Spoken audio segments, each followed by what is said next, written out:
आई भैया हम गायक अमरराज यादव ई गाना के माध्यम से हम बतावल चाहतनी कि आयांश बाबू के जान खतरा में बा।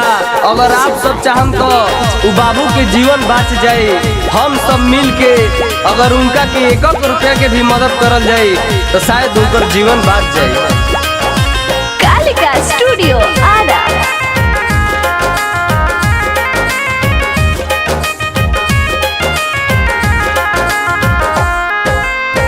माई बाबू हाथ जोड़ी करे ले गोहरिया विश्वास बाटे। माई बाबू हाथ जोड़ी करे ले गोहरिया विश्वास बाटे। जिंदगी से जूझता रे बबुआ दुलरुआ अंश बाणे। जिंदगी से जूझता रे बबुआ दुलरुआ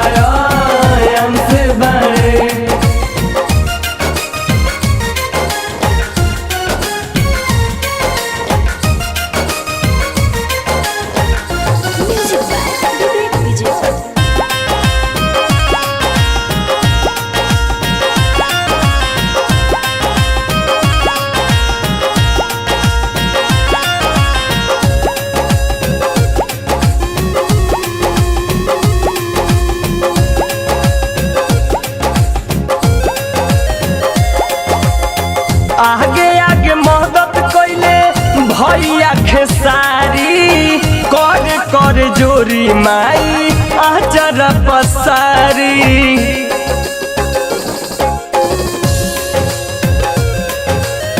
आगे आगे मदद कइले अनिल खेसारी कर कर जोरी माई आचर पसारी। बबुआ के होई जाई लमहर उमरियाई है आस बाटे। जिंदगी से जूझता रे बबुआ दुलरुआ अंश बाड़े। जिंदगी से जूझता रे बबुआ दुलरुआ अंश बाड़े।